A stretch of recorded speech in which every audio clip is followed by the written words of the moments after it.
Hello, everyone, and welcome to yet another episode. This is the Gift Kangele podcast, where we discuss principles that shape our lives, and we lean a bit towards morality, identity, and growth. Today, I'm joined by a very, very special guest. I'm sure a lot of you would be itching to find out, but of course, that's the essence of this podcast. We bring them here so that they get to share with us things that really shape our lives. So today, I'm joined by T-Low, renowned T-Low. Welcome to the podcast. Thanks so much, Mr. Gift. No, it's good to have you here. I think you've been a conversation around Russia now, and it's still going on. And I just want to say it's an honor to have you here, because I don't know the trouble I would have gone through to get you on this podcast. Where was it to be in Zambia? Now, maybe for those that don't know you, who is T-Low? Basically, T-Low is just like any other artist, except my vision of being an artist maybe might be sort of different, because it's attached to a lot of things, I, for one, believe that regardless of who you become in life, nothing really changes about you. You're still just an ordinary person, So I'm just a guy who loves and who's very passionate about the music and everything that revolves around it. There's really nothing special. But my height, though. I would disagree to that, because I think there's just so many special elements to you. But I think you are such a very humble person, and I think I was part of the team that received you at the airport, and a lot of us were starstruck to meet you, but again, you just made it so easier to be around you, and I think it's just something that you have in you. Maybe a lot of us have only met this persona, T-Low, the famous T-Low, the musician, the artist. But I also discovered that your real names are Amos Chipasha. Maybe we can start from there. Who is Amos Chipasha, away from the T-Low that everyone knows? Well, so Amos Chipasha is a lumber guy. Yeah, born and bred in Ndola, Copperbelt, Zambia. Kopala. Yeah, Makari wangu. Yeah, away from the music, I really thought I was going to be... Okay, it wasn't really my idea to get into the engineering sector, Okay. Yeah, because my late father used to be an engineer. Okay. So for some reasons, maybe because he was paying for me, he thought it was going to be, African parents, so he probably thought I also just need to get into the engineering sector, which I did. Okay. And I fell in love with the educational sector, and I graduated, but I don't really think I was just destined to be under the employment sector. So I left all those things, and then I went back to what I love. Okay, so you say you didn't really want to go into engineering, because I understand back I think it's common in Africa. You are either an engineer, a doctor, or a lawyer. Anything else, you are almost equal to fail or a failure. So what were your interests really? Was it music at the first instance, or maybe you had some other interest or things that you are passionate about? Not really that I wasn't really, not that I wasn't really interested in the education and stuff. I wanted to do something else. But just like you mentioned, African parents, so long as they're paying for you and you're living under their roof, you have to go with what they want. I remember at that time, I really thought I could do like economics, maybe get into the healthy sector, those things, which didn't turn out like that. Before everything else, also, I had a hobby that I was very much interested in, which is basketball. Okay. Yeah, I've been playing basketball more than I've been doing music, so it's actually sport that made me get into the music. Oh, okay. That's really interesting. So it's the sport that got you into the music. Okay, now from what you've said just now, I can almost feel that maybe music was something that was frowned upon by your parents, But how is it Obviously, that you yeah. managed to to settle to say, okay, now I'm going to go to music full time? For me, I think just like you mentioned, Yeah. my father, okay, I never really had a problem with my mother. That's Okay. the truth. My dad was the one that was a problem. Mothers because- seem to always be yeah, understanding. mothers are always supportive. You know, if you like Yeah. it, she's gonna. Mhm. But my dad, Mhm. if it's anything to do with, if it's just anything not involving school, then he's not interested. Yeah. So be it basketball, the music, he never really got interested in any of those things. So I figured to say, because at that age I could see like my other friends that used to play football, you know. I had a friend by the name of Chance that was really good at football. Yeah. I remember he got like a scholarship, so he went to like continue playing football in these other high academies outside Zambia. I was like, if that guy went for football, then I mean, I could also want to make this music thing work, you know. Yeah. And so regardless of what my father thought about it or what he had to do, I still kept on pushing, you know. Even when I went to uni, Yeah. I was still balancing. There wasn't any point where I stopped playing basketball or doing music. I've always been just doing division of labor and time. Okay. You know, if I have to be in school, I'll be in school. And That then- little time I have, I'll go to the studio. Okay, that's really interesting. Has music always been an inborn feeling, or was there a point where somebody spoke to you like, I think you gonna make a great musician, or how did it happen? Were you just born feeling like, okay, I'm born to be a musician, or maybe somebody pointed it out to you, or maybe you performed somewhere? Because I think most of the common stories are such that maybe somebody was singing in the church, or maybe they were my called out. church. Yeah, things like that. No, funny enough, I never even imagined myself being an artist. Okay. Like, it's just something that just happened along the way. And after getting into it, I understood that it has always been existing as a calling, you know, like the way people are called for ministry. Yes. I mean, this is also like a different ministry. When I started developing the interest to make music, Mhm. I never even used to be a recording artist. I was a writer. Like, I could write songs for people. Okay.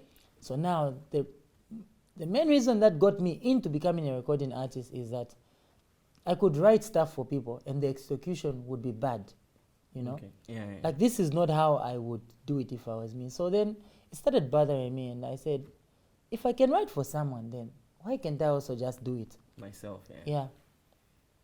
Then I started getting into the studio.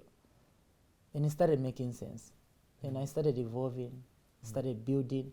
I started taking it as a school, because the people that I was hanging with around that time were so much sucked into the music that for them it was like school, you know. Yeah. Yeah. May the big man so rest in peace. He's late, my producer. His name is Yes. Scream Doll.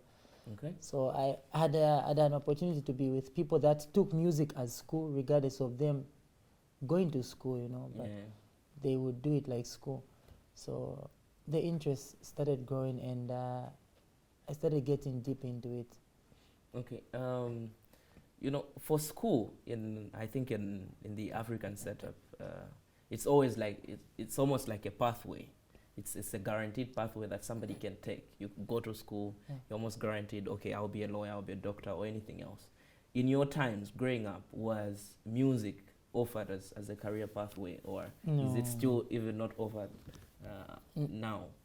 Now, because, you know, people only want to believe when they see. Mm-hmm. Before then, trust me, I think if we say like 5 years ago, Yeah. musicians were not taken seriously. Mm-hmm. You know, like any other blue or white collar job. Yeah. And I feel like it's because of how much a firm would pay for an artist. Mm-hmm. But now musicians make ridiculous money, you know. Mm-hmm. Talent makes ridiculous money. Yeah. So now, because they've woken up to that core and they can see that, oh, this is actually work, Yeah. you know. So long as it's work and it's paying, nobody's going to complain. Yeah, nobody's going to complain Nobody's for going to sure. complain. At the end of the day, Yeah. I think it's you look at also what pays or Yeah. what brings food on the table and Exactly. things like that. Yeah. getting into music, who would you say were people that really inspired you? I used to listen to a lot of, I won't lie, I listened to a lot of odd folks. Okay. Yeah, there's a time I used to listen to PK. I listened to a bit of Ponchano Kaiche, Oliver Mtukuzi, a lot of Western music, Benafela Kuti, you know, people like that. Papa Wemba, I used to listen to Rumba also. Some of those names are strange. What do you mean? I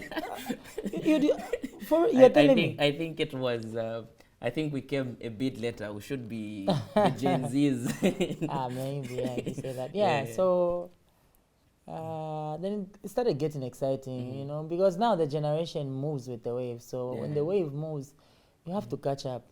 Yeah, if you don't catch up, then you are left behind. But do you think currently those those names you mentioned are given so much credit for the work they did, especially in inspiring? Not the Zambian ones. Yeah. Not really the Zambian ones, in the sense that, you know, people like PK Chalawa, these were legends, you know. But they never really made it, like making it out of Zambia into breaking into other countries, like people like Papa Wemba, you know, like Oliver Mtukuzis. These are people that played almost everywhere, even around that time. But a few Zambians that I know, that even if I mention names, you wouldn't even know them, just like you said, made it out. But also they were not really considered as Zambians because there's no history for them about it. But when you go on Google and YouTube, they are there. You know, people that even actually performed with Michael Jackson, Zambians. Yeah. So I feel like our own haven't really been celebrated that much, you know. At least in Tulamana Kama statue, maybe Tamalka, you know. I think but such things have only been done to maybe like a political level. You know. Yeah, I think it would be interesting to have such things in place so that as people I who mean, are not exposed I mean, just to those individuals. just I think 2 days ago, I was on social media. Then I saw the recent statue they've done for Papa Wemba, should be in Congo. Put up a statue for him in the country, you know. Yeah, I think that's really commendable. And it's actually interesting to hear you say that there's not so much documented history. No, I think it also caters to the football aspect of it. I don't know if you've picked the story where I think they were trying to aggregate the players, and they were saying one of the Zambian footballer should be a top scorer, and they couldn't really find, you know, because the records. they don't have the statistics and all that. Filing. Which is very important. Very important. But what are you doing yourself as a musician to ensure that your work is documented and there will be history after all this? Well, now we're living in an era where everything is digital, so these things are very easy. Unlike the old times when things were supposed to be, you know, typed and all those. But now everything is just social media. All you have to do is update your resume all the time, you know, your bios, your portfolios, put them on the internet. Anything, you win awards, you do this, you take the information on the internet, and it's easy to store, you know, information. So I really don't have a problem with that. Even if I stop doing music now, the next generation will come and they'll listen to my music. Okay. Maybe we now get to your music journey. Can you remember the first song you maybe wrote or performed or recorded? I can remember the first song that I did because my older sister did the singing for me. Okay. Yeah, it was entitled that Nangu Munizonde. Nangu Munizonde. It was a weak track. Okay. Yeah, I recorded that. But then, you know, like, just like any other business. Because when I started, it was just all passion and love. And then along the way, it grew into a business. I started seeing it as a business, a way of life, you know. And everything changed because now it became a business entity. So from there now, I started branding myself as a product that can sell. Okay. Yeah. Was this during the time you were in school, or it was after school? It was during. It was during. Yeah, it was during the time I was in school. Okay. Yeah. Okay. I think also I've also had the I still have friends Yeah. who in this case will refer to as upcoming artists. And I think most of them were learning together and all that. And I think it is almost the case that music seems to be something that people pursue after everything else has failed. That's why it's really interesting. Really? That's what you think, or that's what you think people... I think that's what's on the ground. Like, people get to pursue music after... No, I get it, yes. Has failed. Yeah. And that's why it's really interesting to hear that you were done with school, you even went to university and then decided to do music. I think which makes you part of the few, because even when we check around, I think you find that maybe people didn't go to school and stuff like that. But again, this is in a case where we begin regarding music as not a career pathway. So if we offered it as a career pathway, I think we wouldn't have those stories. So I wanted to ask you, because you said you recorded your first song at the time when you were in school. And also, I think you also mentioned that, your dad wanted you to do engineering. So music wasn't really something that he was so much accommodative to. Yeah. So how were you able to navigate that? Like, hold your urge to do music, but at the same time go through with school? Because most of the times, like, I think for those that are really just want to establish themselves in the music scene or industry, they struggle whether to continue with school or do with music, because they don't know how either of the paths are going to work out. Maybe they will do well in school, or maybe music won't work out, and things like that. There's always, like, I believe everybody has got principles. If there's somebody who doesn't, then I think they need to work on that. So for me, growing up has been a path of certain principles towards what I want to achieve. And even when I was in a state of trying to make both things work, I have to be so good in this educational sector that the people that are paying for me will not be disappointed, because they work so hard to get that money, and pay for me. So the least thing I want to do is disappoint them. And also, if I decide not to do that music and wait until I finish school, there's someone who's doing that music who's working to be better every day. So I don't want to be so behind. I would rather I'm consistent with everything I'm doing, because there's only one life, Yeah, true. Yeah, so when I turn 25, I'm not going to get back the 5 years that I need to push this music, because, like, being in an industry like Zambia, your music career, just to grow properly, it will take you like 5 years and above, because there's a whole lot of things. I don't think I know any artist that came at a short period of time and they just made it and they're still here. No. Okay. It's a tricky process that takes some time, you know. So there was a lot of division of labor and that time, And I was in my school was in Quito, my studio was in Ndola. So it would some days were so bad that you would have to be in the studio just after classes and still come back for another class, But we're here now. We managed. Yeah. Would you say it is your principle that that whatever you find yourself doing, you have to do it your best of your ability? I mean, of course, my RA teacher said it. I had an RA teacher that said that when you in this life, you have to do various things to discover what you're best in.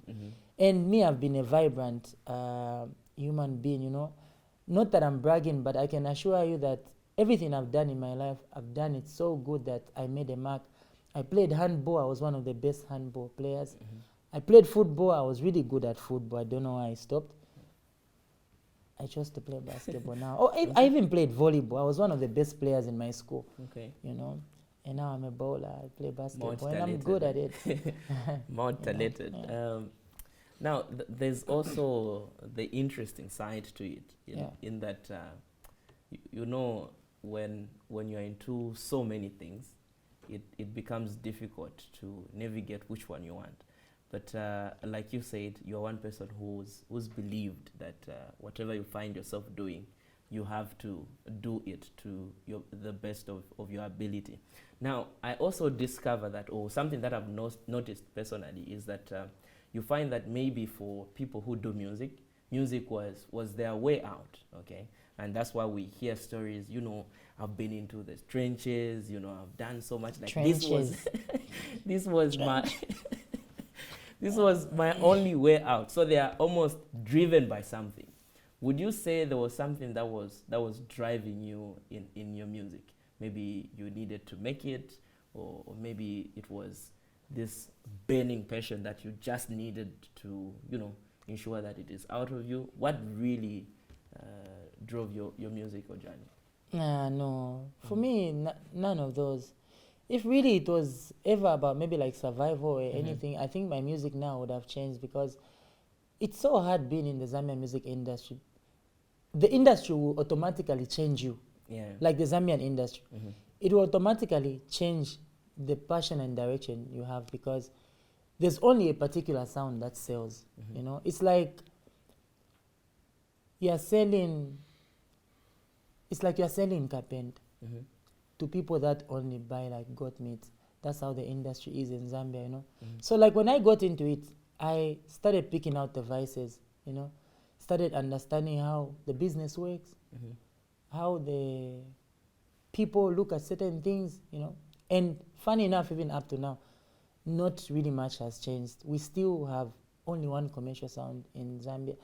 Like, for you to really make it, you have to sound like this, And that makes it very hard for you as a creative, because then it would mean you have to conform and not just do it wholeheartedly and with passion to say, oh, I'll create this and this piece is going to go out and then people will love it, So it's so hard that if it's just about survival, I can tell you, just like you mentioned, I know a lot of artists that saying, hey, they are from the trenches, so they just want to make it, and when you say not that it's really bad that you shouldn't make it. The goal is to make it, but you also need to make it right. That's where a lot of people miss it. Like, if you're gonna make it right, Don't make it because you need to use a shortcut or you need to change certain things that you don't like, but So I have been that kind of artist, and from the time I started creating my music, there's really nothing that has changed. I've just been solid, consistent and just evolving, building on what I started and perfecting it every time. Okay. Yeah. I think there's also something that you mentioned, I think, which will also tie to what you're just from saying now, in that I think you said the minimum it will take you to at least make it in the Zambian music industry like 5 years. Yeah, 5 going up. Yeah. But again, I think it seems to me, I think you correct me if I'm wrong, that there's almost a circuit that is created in the Zambian music, in that you need to be embraced by certain artists for you to really come out on the scene. Maybe, I think most of the times you hear it, maybe, oh, there's this artist maybe from names like yourself now, Makitu, and these other big artists who say, okay, I've embraced this artist, then maybe the fan base picks it up and so on and so forth. Then how can people make it in such, a circuit that has already been created? Because it's almost like you put out who you want to put out and not really recognize the actual talent itself. You see, and that's why I'm saying, I hope everyone, because, let me not say I hope. Like, when you compare the Zambian industry to other industries, you find that it will be very different. Just like you mentioned, there's only one commercial sound, which means no matter how many or how much raw material and talent is there, it will not meet that target market until maybe that, just like you said, somebody puts them on. Like, even me, I had people that really put me on records, and that started sparking up the fire for audiences to know, there's this guy, Then from there I started building now to my own. But now it's becoming easy because anybody can blow up. And right now I would assure you that if there are artists that are really blowing up from anywhere, it's the Copper Belt. True. Every year there are new artists that are blowing up in the industry, and most of them are coming from the Copper Belt. Is there something different artists? Special Yes. about the Copper Belt? What would you say it is? In the copper belt, Yeah. language is important. Okay. Yeah, how people relate to the language has become so essential that a word will go out on the street today. In the next month, it will be everywhere, and everybody will be using it on social media. Zambia kuchala is a good example. Yeah. Ukutalala, ukushima. Yeah. So language has become so important in the copper belt that everybody understands and they embrace it. So that has also impacted on the music scene to a point where even if the song is not making sense, but that specific word is going to make everything sound so nice and go viral. Okay. And also, copper belt artists are different from people that are in Osaka and elsewhere.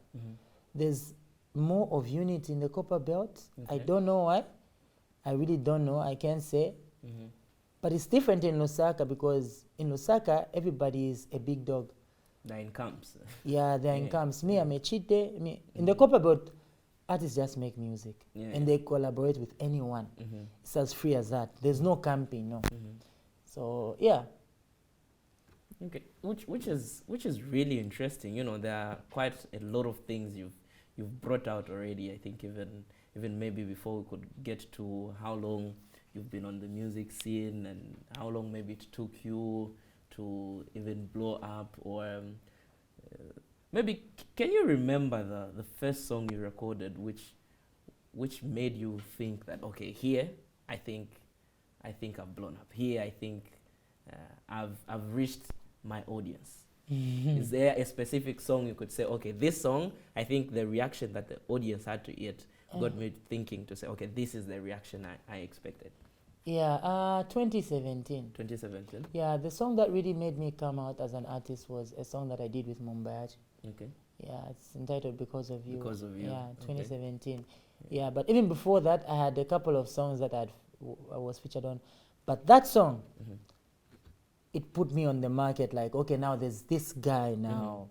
He's T-Low. People stop saying, now, do you know that guy? You guys, the one that Chevy featured on the song. Yeah. Now it just became like T-Low. When they're talking about me, T-Low, the guy who's done, the guy who's done, and not, And funny thing is, just like I was telling you, sometimes, especially like being born in a country like Zambia, you have to understand that whether you like it or not, you are going to be at a disadvantage in terms of like your projection of what you want to achieve.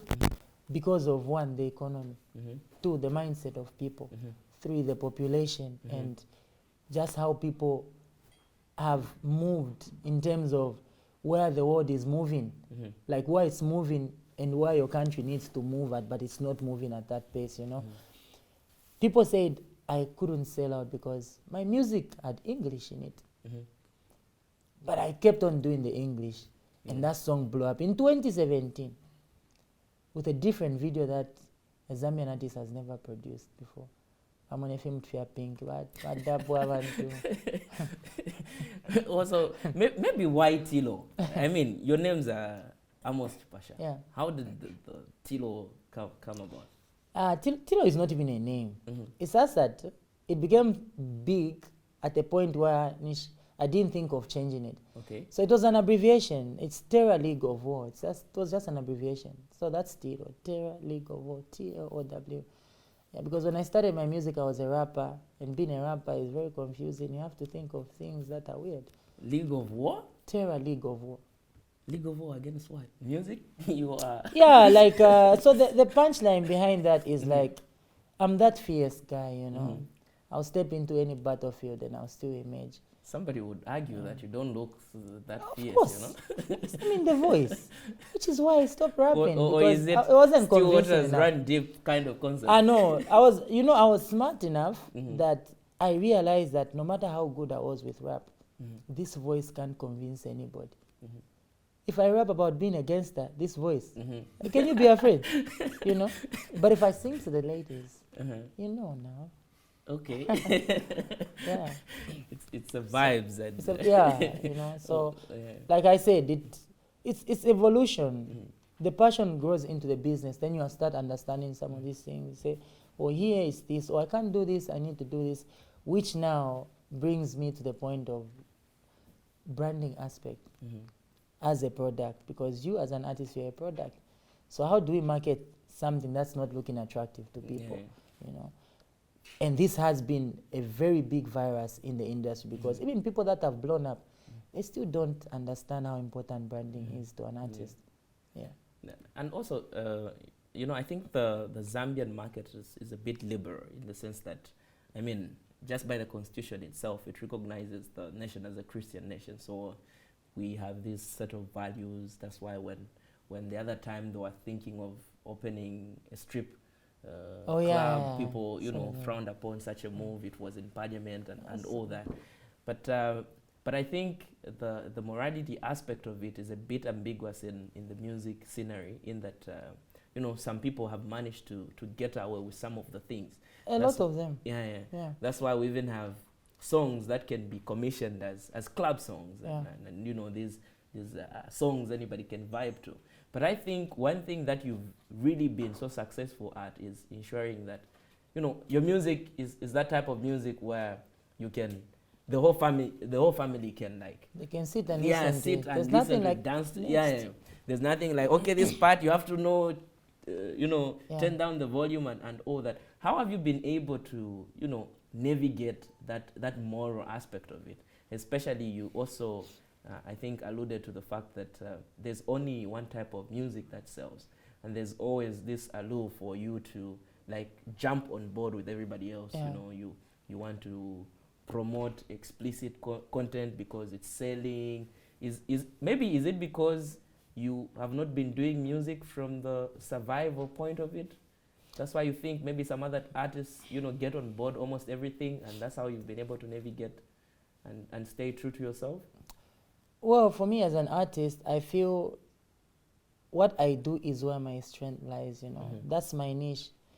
The music that I write, it comes from a deep source of, you know, thoughts and emotions and everything, the experience. I have never really, not really that I can't do what other people can do, you know, sing about this and that. Like, I can do those things, but my interest and passion is just not, you know. I don't want to create music that only specific people will listen to, you know. It's music, it's a language, it's a universal language, and it's spiritual. Why should it be limited? You know, obviously, I'm not really saying that all of us should be clean or do clean music, you know. What you decide to do, that's up to you. It's business at the end of the day. But in as much as it's business for me, I feel there's an impact that needs to be made every time music is made, you know. What about someone who's going through a rough time?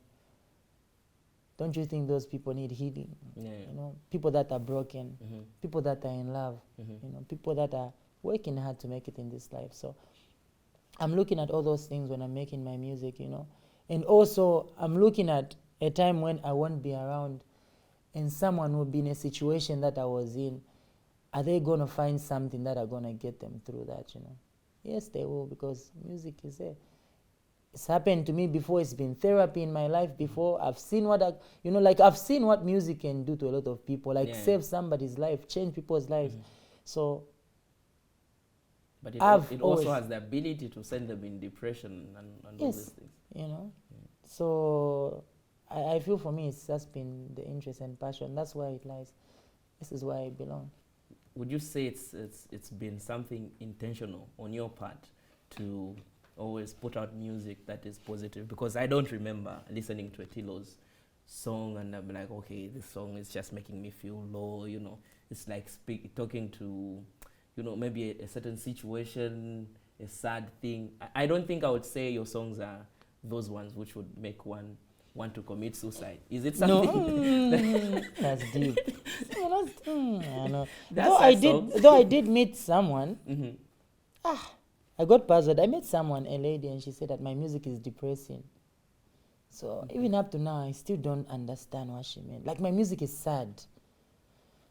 I would agree to some, you know, extent. No, because, you know, like the way she put it, I felt like it's sad in the sense that there's nothing for you to learn in it. Because maybe if the music is sad, then the situation in the music has to be sad, you know? Yeah. So it's been an intentional move on your part to put out positive music. I feel like that's just the right thing to do, you know? Or maybe what do you tap in when you are writing music? It's different. It's different. Like, because right now, when I'm writing my music, like when I was putting out my recent album, I had few things that I have been working on. Like I said, you know, I've always been an artist that evolves. So my evolution is not just in the fashion sense, but also with the music that I put out, the sound, the lyrical content, you know. I had things that I was looking at. I had objectives, you know. And the objective with the project that I just put out last month was that this music was going to specifically be about my life, because I've done so much music about people, about this and this, but now this is just a journey for me, telling people stories of how I've been on this journey, you know. And that's exactly what I did. So I just go with the feeling and the objectives. Okay. And I've also noticed that you are one colorful artist. Yeah. You are quite specific with your colors. But I think we're also living at a very, you know, I don't know how I would describe the era we live in, because, you know, these colors, before you know it, they represent something else that you don't intend to put out there. Maybe how have you been able to remain colorful and not, you know, be labeled in some sense? Before you know it, maybe people will label you as gay or things of that nature. How have you managed to maintain your fashion sense and, you know, not end up in such kind of predicaments?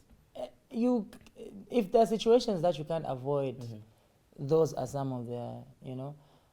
What you just asked me about, I was actually having a conversation with one of my colleagues earlier today, and I was telling them about how people have started commenting funny stuff on things that I post on social media, you know. And I'm going to go back to what I told you about where I'm coming from. People are still at a level where a lot of things need to be explained to them for them to get it, you know. Like even simple things that someone needs to have knowledge about, they don't have, you know. Because if they see a guy putting on earrings, they'll think otherwise. You know what I mean? But we're living in a different generation.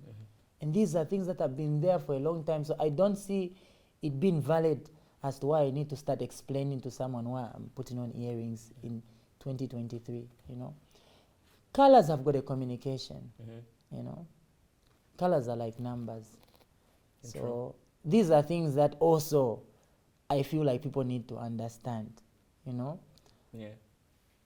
I'm very colorful in the sense that, like I said, my music marries with everything that I'm doing. So if I'm putting out a song that's joyful and it's giving that vibe, obviously it needs to have some color to it. And that color needs to be a happy color, you know. I can't be singing about good songs and this and this, and then them name for a black you're going for a funeral. So everything works hand in hand. So I've just been particular as an artist to at least invest enough knowledge and really understand that these things that I'm doing, they are connected to this and this and that. So I've just been trying so hard to marry everything together. Do you think your music is appreciated at this moment? Very much, to people that understand what I do. On the other side, I feel like part of my, or most of my Zambian community act like they don't see what I do. You know? You know that feeling? Like people know that you are so good, but they decide to. But they decide not to really just like, okay, he's good. Like he's really good, but, you know? But I've come to realize that it's so hard for people to pick greatness, you know. That's why you find that mostly, because I've really been inspired by a lot of people that never really made it from where they come from, you know. they only got to be appreciated after they made it elsewhere. And from the time that I started making my music, honestly, nothing has changed. My goal has always been to make it big, not in my country, but everywhere else. And I'm still sticking to that. Nothing will ever change. So even when I'm making my music, I'm not going in the studio and saying, Mushebakashana ma Zambians if Mushebakemba, you know. I just go there and I create and I put out the music, and it's been moving and it's working.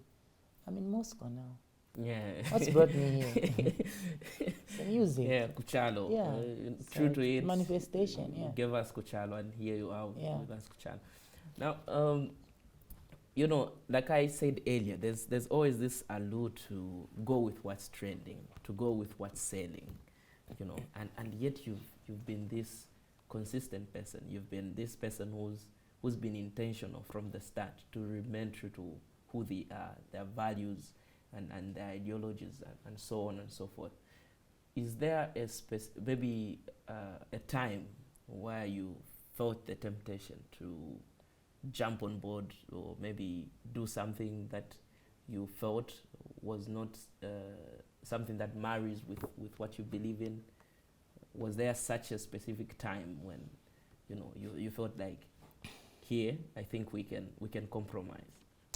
And how have you been able to always navigate that? Because I feel like it's a thin line, you know. Any mistake you'd end up on the wrong side of things. Yeah. If that were the case, I would have ended up there a long time ago. Because now, like, I understand a lot of things better where I am, you know. I've invested enough knowledge to a point where even people that I work with, like, I do certain things and they say no because they understand the vision, you know.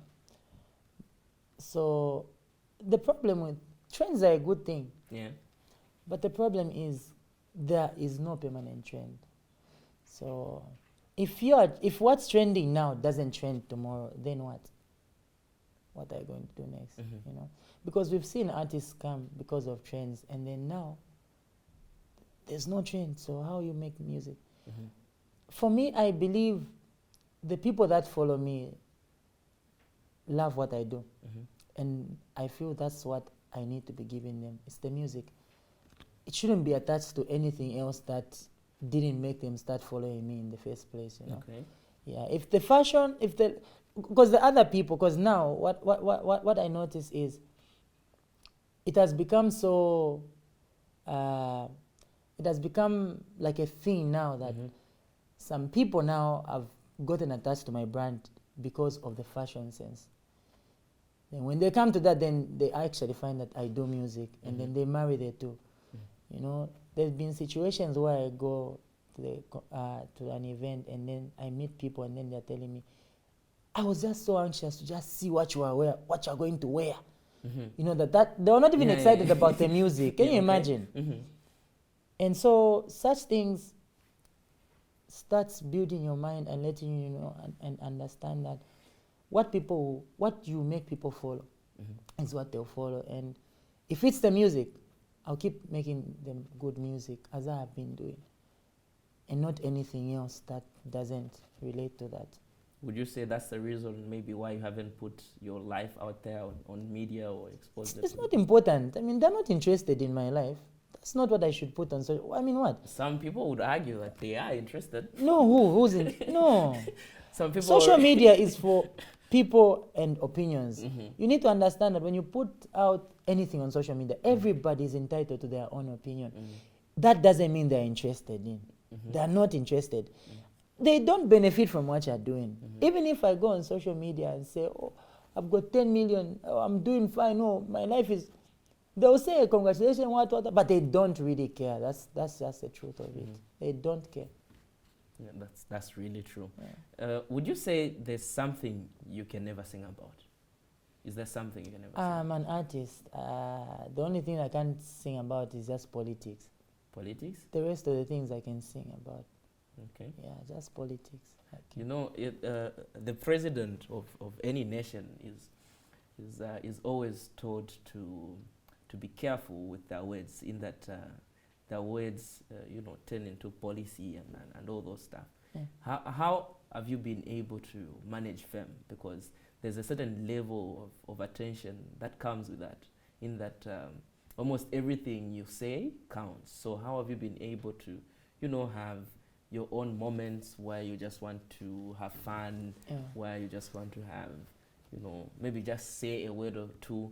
How have you been able to manage, especially that part of fame? Well, the artistical life side of it is crazy, you know. Like you said, fame comes with a whole lot of bad energy, a lot of it, because then people are more interested in who you are and not who you were, you know. So, like I mentioned to you when we started this conversation, for me, I really feel like no matter who I'm going to become in this life, I'll still just be an ordinary person, you know. It doesn't change anything. You don't become a superhero, you don't, no. It's just people loving what you do. And that's not like a superpower, you know. It's not, it's just pure love. So I really just try to minimize places to go to, you know. Not be all over, not talk too much, because also talking too much is a pressure. Sure. So you just keep it low, like T-Low. T-Low. Though the I've law just been means low-key. something else. I've just, Well, it's really interesting to hear you say that, because I think it's not something common. It's not something you hear of at any time. Somebody saying, they've been trying to manage it in that particular way, in that they've avoided places, they have avoided talking too much.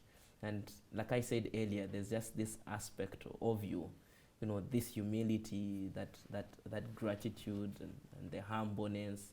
It's just, for a person who is so famous, for a person who is, so regarded in many places, to just have that, I think it's rare, and it makes it easy to be around you.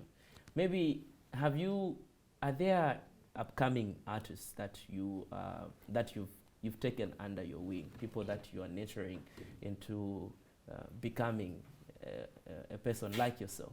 Should we expect a T-Low in the future, a young T-Low maybe? Or not really like a young T-Low or anything. Just like new material, new materials in stock. There's so much talent in Zambia, you know. So sad that sometimes I sit and I listen to the things that a lot of artists are creating way far than what I'm actually been doing, you know. And they don't have a platform, nowhere to be heard, you know. So I've got a few people that I've been working with. I'm mentoring them, you know, from time to time, and hopefully next year we can set the ball rolling. It's very difficult, because like when I meet young artists, most of them are just, especially the talented ones, they always feel like it's their time, you know, like they need to get it done. So if there's really something that helped me in this career, is the patience, you know. Patience. People need to practice patience. It's difficult, but it delivers. Being patient. They need to be patient. Because the process sometimes takes long, you know. It really takes long. A long time. What would you say maybe are your 3 principles you would give to an upcoming artist for them to just ensure that everything is in order for them? Patience, consistency, either hard work or working smart. Patience, consistency, and hard work or working smart. Because I'm about hard work. So work smart. God. So, Black Mountain. Okay, it's you know, there's just so much you've brought out, and I think for any upcoming artist out there listening to this conversation, I think it's something that they would really appreciate, if they got to listen to it and put into practice, especially the things that you've just mentioned. And also maybe to speak of the concert that we just had on the 11th of November. I was also privileged to be part of the organizers, and I think some of the comments or the questions I would get strangely to the people maybe that were not exposed to your songs were, how are we going to dance? We've been trying to look at the music. How are we going to dance? It seems this music, you have a man of you need to listen and things of that nature. And they didn't really know what they would do at the concert. And I think most of them after the concert came back, they were like, whatever that took over us, we don't know what happened. We just found ourselves dancing. We just found ourselves understanding the music. And it was so electrifying, and I think the people appreciated it. But maybe to speak to that, what is your expectations or the impact, or what should happen to people after they listen to music? For you to say, okay, this person has successfully listened to my music and they have understood what I was trying to communicate in this music.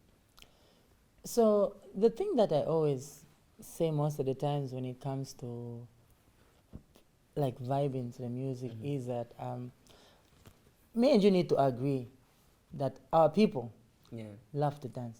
Exactly. Yeah, but it seems to be a way of life. Yeah.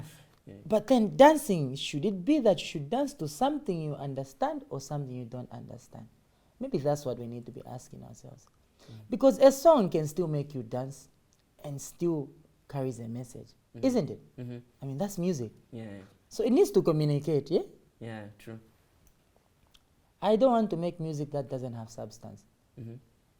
I don't want to make music that is just going to make you dance and then you go and then you don't have anything to remember. You just say, oh, I danced that night and that's it.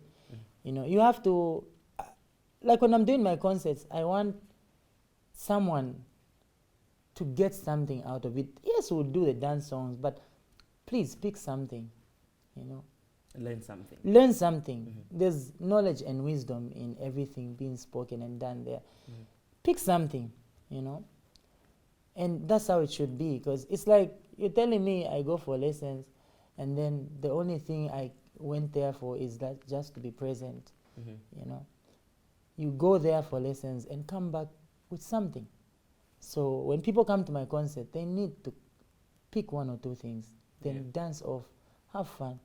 They go back, they go and reflect on something, Yeah, and T-Low is a persona. Like we know T-Low. Every time T-Low comes, we need T-Low to be in shape. We need T-Low to bring the vibes. We need T-Low to be up to, to standard, to our expectations. But have there been times where you had to put up a facade, maybe you are feeling low, something has happened to you, and people need you to be T-Low, and how were you able to cope with that if there was ever such an instance? I've never really had that experience before. There's a time when I had a performance somewhere.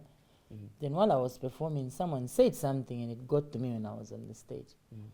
So it messed with me psychologically, but I had to get myself together because that's work. So everything else can come later. Okay. Yeah. So many things you brought out. So many things you brought out, and so much we can actually speak about. And I think that's what makes you a very, very interesting musician, a very, very interesting artist, in that your music is so relatable, and what you are as a person is just so amazing as well, so inspiring to so many people. And I think for the people that have not yet listened to your music, for sure, as they will get to listen to it, they'll begin understanding it. Like you said, you put out your music not to appeal to certain expectations, but it's because it's true to who you are. I also understand that you just released an album, The Roadman.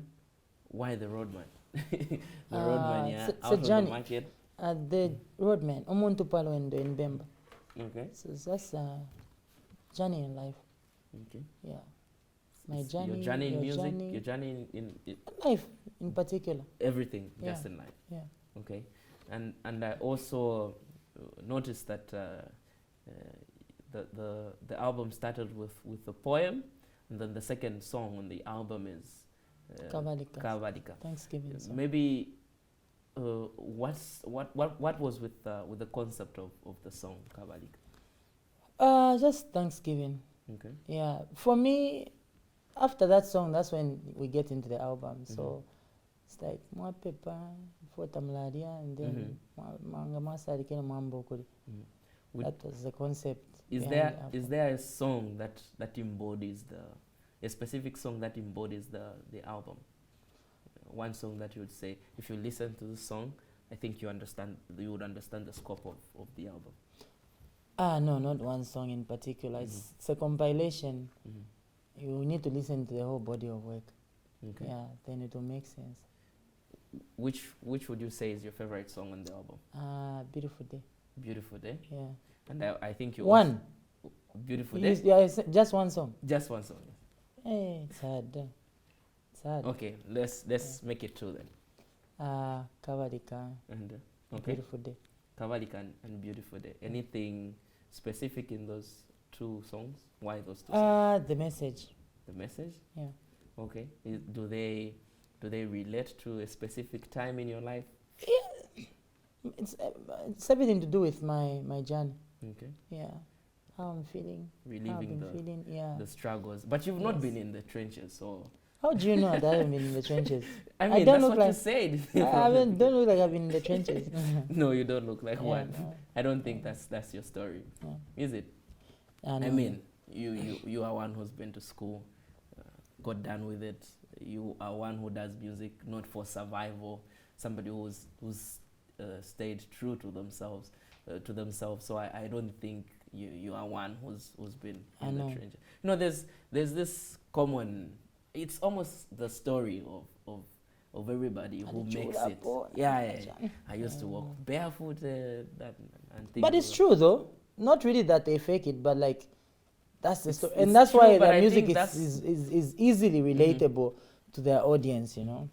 It's true, but I don't think that's what should be the climax of your story. Because there's so much people can learn from you, and like tending to glorifying the struggles.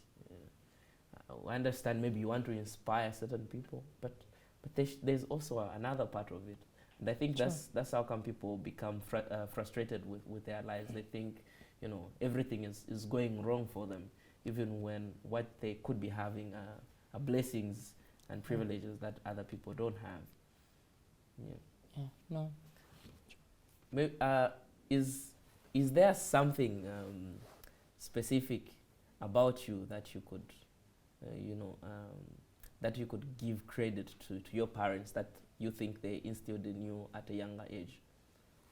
Yeah, discipline. Discipline? Yeah. Okay. There's a lot of discipline where I'm coming from. Maybe your dad was the strong figure in your too life. much, and I just got to realize that after he left me. He was that type of man. Like he said a lot of things, but obviously, parents will tell you things that you can't understand at a certain level. But then when you grow up, you start realizing that, so this is why he was doing this. This is why he said this, So it was a pillar in my life, and he will always be a pillar. Actually, somebody said for fathers, we tend to first idolize them, then we hate them, and then we begin to understand them. Okay, so this is. But me, I never hated my father. You never regardless of how he used to manhandle me. You always had this great relationship. No, not great.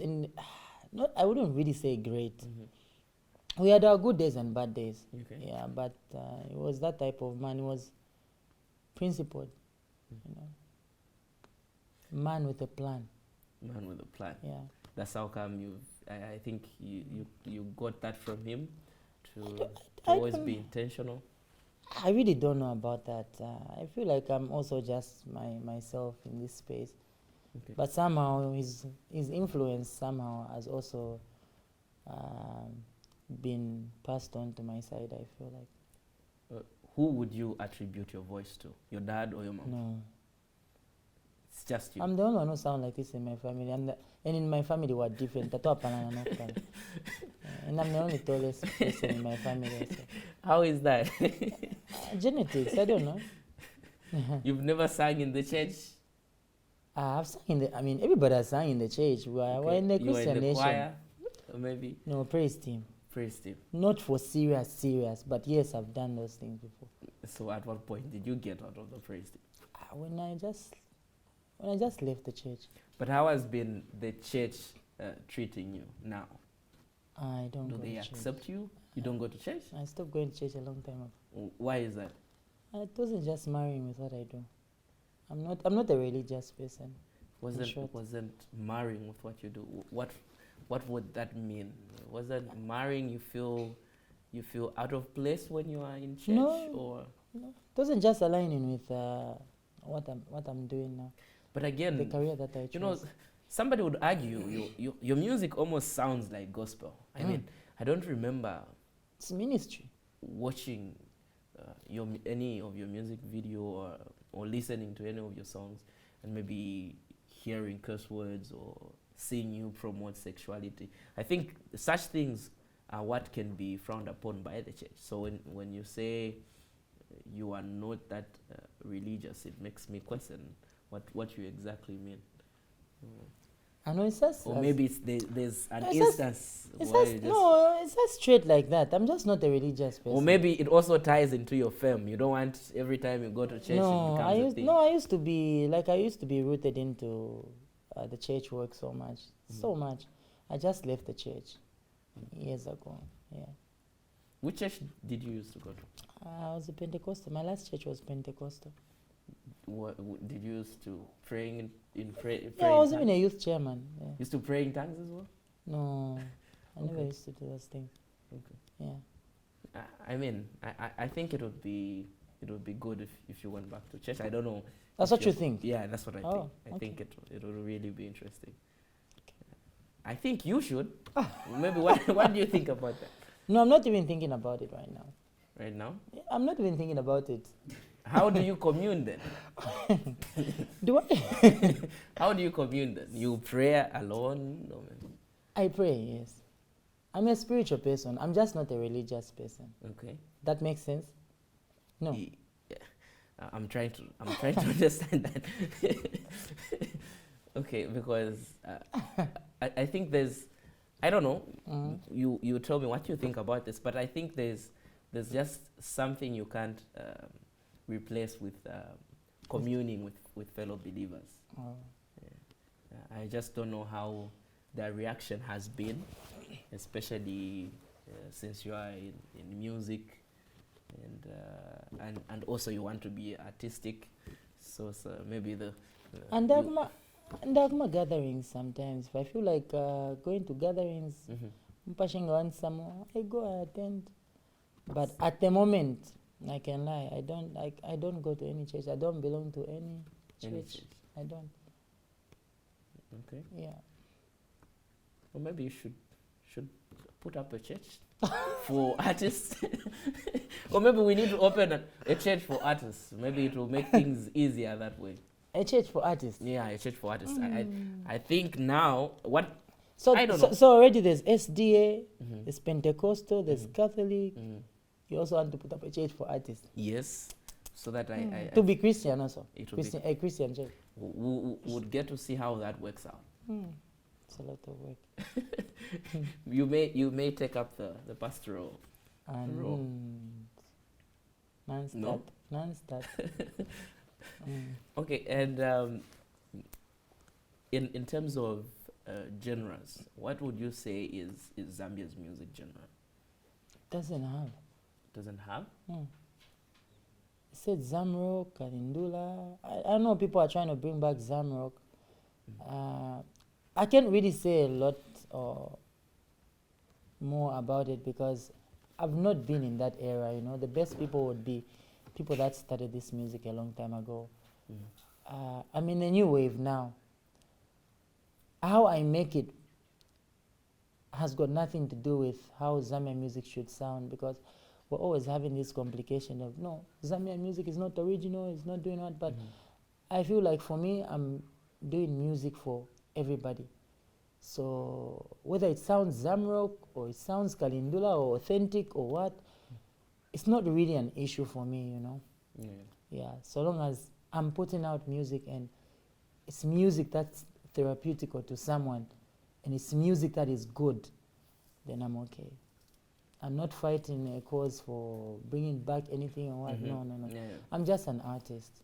My job is just to create music. Okay. Now, I understand also that there are initiatives, maybe awards that go on that tend to recognize and appreciate artists. I think I should have, I don't know if it was in an interview that I was listening that you recently had, or maybe a post of yours that I read. I think you were bringing out the aspect that the problem that the Zambian music faces at the time is that these awards don't even get to recognize the genre itself in the first place. They can't even categorize, the music in its correct categories. Are there any steps maybe you are taking to help with that, or do you feel there's a better way that can be approached? No, there's really no step that I'm taking, because such issues are bigger than me. They're bigger than all of us. The thing is, the people running these things need to get really invested into what they're doing. It's like, you know how people just want to do things and then they really don't understand what they're doing? Like, if I want to go on a panel and start selecting artists regarding their genres, obviously I'll probably need to get soaked into it. I know what is a genre, How do I get more knowledge about this? How do you, like, they need to get to that point where it becomes like a serious thing, and they're not doing that year in, year out, and it's becoming bad. So we need professionals to be in those offices for some of these things to be done the way they're supposed to be done. Okay. Because even me as an artist, I would actually, if you played me a couple of songs, I would tell you, oh, this is reggae, this is pop, and I'll explain why it's pop, I know those things. So do the people in these offices know this? If I play them a couple of songs, are they able to tell me, oh, this is an R&B song? Or is it an R&B song? Or what makes it an R&B song? What defines an R&B song? That kind of information. So if they can get that, then we'll make progress. I think that also, it should speak also to having musical schools, maybe people being that trained could into really music. help. Yeah, that could really help. When it comes to features, maybe you being featured on a song, or you featuring an artist, is there like a criteria that you follow? Yeah. Or do you consider to say, maybe because this person has this history, I can't work with them, or things of that nature? Do you put into consideration all that? No. Firstly, it's the business principle first. Is this person able to afford the feature? And secondly, do I like this, or is this artist ready to get the feature? Because I'm very particular with people that I work with. Like I said, young artists rush into doing certain things, and I understand because I've been there before. So before you understand how certain things work, you feel like there's always like a shortcut to doing it. So I'll listen to their music, then I'll gauge them now, like, is this artist really good enough for me to work with them, even before I get to how can you afford the feature, So I look at those things. At your level right now, do you still have maybe an artist you look at and you're like, okay, I would at least want to accomplish maybe these things that this artist has been able to achieve, or I would like my musical career to pan out their way, like there? Would you still have that? Yeah, obviously, just like any other person, you know, I want to escalate this career to the highest level. Would you? If there maybe is the highest say level, names? of course, you know, Yeah. like I told you, Yeah. my projection is very high. Mhm. I look at people that have really, really, really like made it, you know, out of Africa. Mhm. You know, those are artists that I'm looking at and I'm admiring to say, I really want to be there and even higher than that. Higher is the only way. Mhm. But now, I think also the conversation right now is Zambian music need to sell internationally. Zambian music needs to Which to it sell. will. Yeah, but do you think it needs to sell internationally, or we need to ensure that all the people in Zambia consume Zambian music in a way that it should be able to be sold to everybody in Zambia? Yeah, that conversation is quite wide because there's a lot of things that Mm-hmm. come into play to make that like a possibility, you know. We don't have a buying culture. Mm-hmm. We're still not at that level where people understand the importance of streaming music only after you subscribe. Because people love free things. Our culture has taught people that these things need to be free. So even when you put your music on the right platforms, they'll still go and look for sites that are offering free. You know? So it's hard. Mm-hmm. It's something that is going to take very long for people to catch up. But slowly, they're getting there. But my opinion maybe is perhaps the language barrier, but No, also music has got no language okay, barrier. you would say that, Yeah. but also I think I noticed there's this artist, it should be Tio, if I'm not mistaken. Yeah. I think what he seems to do is each time he Translate sings, the yes, Bemba, yeah. And I think you also mentioned this in on your time in Italy, the kind of setup and so on. Yeah, but I wouldn't really say language barrier has affected that. It plays a role, yes. Mm-hmm. But language barrier cannot stop you from breaking into another country's market. No. Mm-hmm. It's not possible. So there's just a lot of things which obviously even that one we could still put it on the list, you know. Obviously people want to sing some parts that they understand and they know. But we sing music from South Africa, my piano, we sing it, we don't even know it. Like I'm a culprit as well. I don't even know what it means, but I know how to sing it, you know what I mean? Yeah. Equally, an artist like T-Lo can blow up and people are singing, you know, the Now, language. we Because could- the song is just really good and it's you know. Yeah.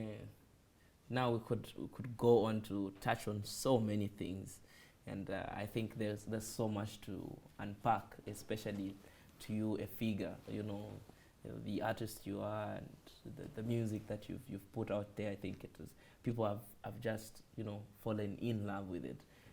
Maybe as we wrap up the conversation, what would you say, or how would you want to be remembered, if maybe I put it that way? I've never even thought of that.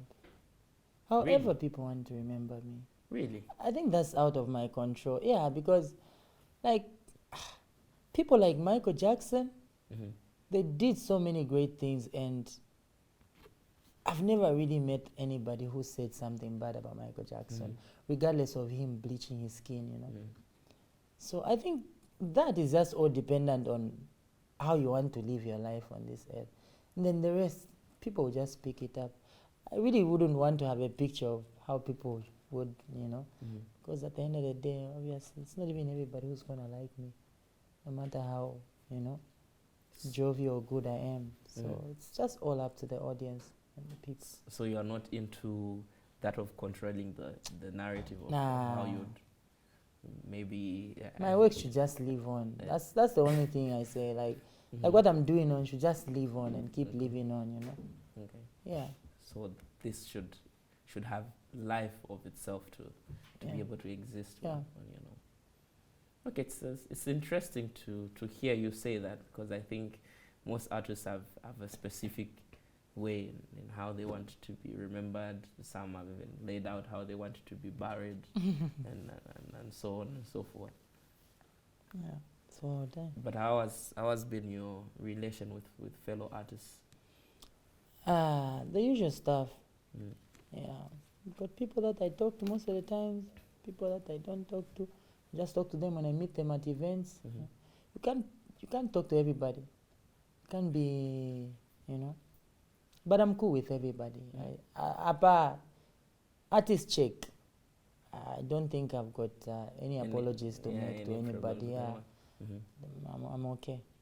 Just a lot of poor OME apologies. I hope they come through soon. Maybe this would be my last question. Does T-Lo face any struggles, or T-Lo has everything figured out? Because for us, our artists. Like superheroes. Yeah. I do. The same challenges you go through. I have them also. Away from the artistry. So what would you say to somebody who thinks you have everything figured out in life? No, I don't have everything figured out. Yeah. But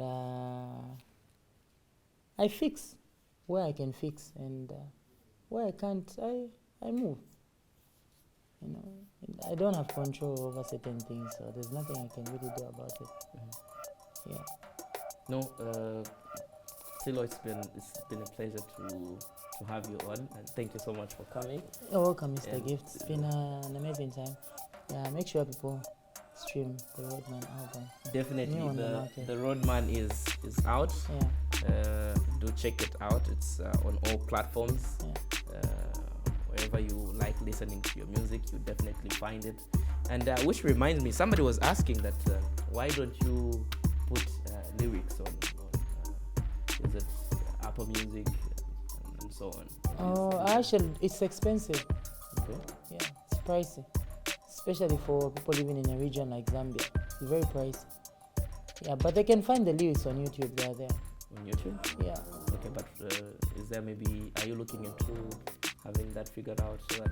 Yeah, hopefully. I have, my recent album had lyrics. Okay. It's just this that didn't have lyrics because it was very pricey. So I figured, let them just listen to the music. I'll find a way to get the lyrics to them. No, for sure. We come to the end of the conversation. Thank you for listening. It's been my pleasure to host T-Lo here in Moscow. And until the next episode, thank you so much, and bye.